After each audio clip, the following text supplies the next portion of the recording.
पाखे आसिलाणी पार्वण ऋतु पाई चलचंचल सारा राज्य गाँठू सहर होई उठिछि उत्सव मुखर। चलचंचल होई पड़िछन्ति मूर्ति कारीगर हाथ स्पर्श रे जीवंत हेउछि मूर्ति। जाजपुर जिला धर्मशाला ब्लॉक भालुखाई गाँव में मूर्ति गढ़िबारे व्यस्त कारीगर। अग्रपूज्य श्री गणेशंको मूर्ति तैयारी रे निमग्न कारीगर माने। मूर्ति कारीगरंको हाथ को जमारो फुर्सत नाही। सबुठी चलीछि विघ्ननाशकंक मूर्ति कढ़ा। किए माटी चकटी छण बांधुछि तो किए तुली रे रंग करिबारे व्यस्त। गत 4 मास अर्थात मे मासरु आरंभ होइथिबा एही मूर्ति तैयारी कार्य एबे शेष पर्याय रे पहुंचिछि। प्रथमे मूर्ति गुड़िकर चांच बंधा जाई एक माटिया करा जाई परे दोमाटिया करा जिबा परे मूर्ति गुड़िकर रंग देबा आरंभ होई जाइछि। पूजा को आ मात्र अल्प दिन रहिथिबा बेले मूर्ति तैयारी कार्य सारिबा पाई कारीगर माने दिन राति एक करि दैछन्ति। एपटे चलित वर्ष कारीगरंक द्वारा नुआ नुआ डिजाइन रे मूर्ति तैयारी होइथिबा मध्य देखिबाकू मिलिछि। ए वर्ष नुआ विभिन्न प्रकार नुआ मूर्ति आछि।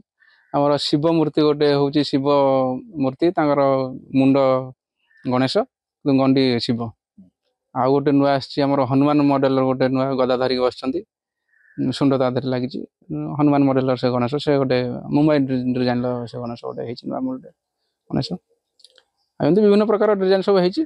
प्राय 4 मास आगु आमर आरंभ हो गलानी मे मासरु आरंभ चलछि। ए सब देखि फोटो देखि सब ऑर्डर दउजंती। हमर जो डिजाइन कहउछन हम फोटो देखि से बेला काम करछु। आ फोटो देखि काम कला परे भी तांको रेट भी से बेला कहउछु। आ हमर बहुत दूर को जाउची। आ बालचंद्रपुर जाउची, महाविनायक जाउची, जाजपुर टाउन जाउची, भद्रक जाउची। ए सब बहुत दूर आसी लोक नउजंती। काम टिके भल लागुची बोली आसुंती तडरू। एठारे विभिन्न स्थानरू ऑर्डर रखा जाई मूर्ति तैयारी करा जाउथबा बेले जिला तथा जिला बाहरर विभिन्न स्थान को मूर्ति बिक्री करा जाउछि। छोट मूर्ति अर्थात 1 फुट मूर्ति ठारू आरंभ करी चलित वर्ष 12 रु 14 फुट उच्चता पर्यंत मूर्ति तैयारी करा जाउछि।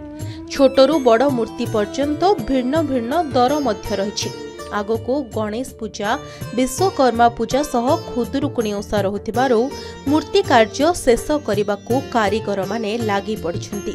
विशेष करी भालुखाई गाँ कारीगर मानक निखुण कारीगरी जोगु एठाकार मूर्तिर स्वतंत्र चाहिदा रहिछि।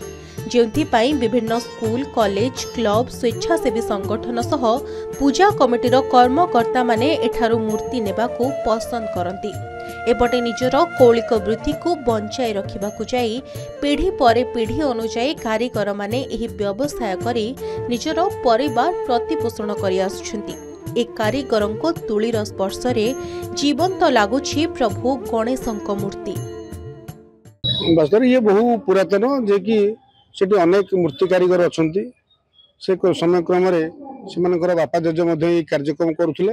एबे मध्ये से ताका पिला माने सब मूर्ति कार्यक्रम करूचंती। जेहेतु आगु पार्वण ऋतु आसुची सेति पे से माने सब विभिन्न माने आपण रहिछि गणेश पूजा, सरस्वती पूजा बा दुर्गा पूजा ए भली जत्ते सब पूजा रहिछि सब पूजार भालुकुणी ओषा सब ओषार से माने मूर्ति तैयारी करंती। भलो माने ठीक टाइम रे हमें ठी मूर्ति पाई पारू। गोटे क्लब रे हमें सब जति छुआ सब छोट छुआ मिसिक हमें गोटे माने मूर्ति नै कि हमें पूजा करू सब प्रति वर्ष गणेश पूजा हमें करू।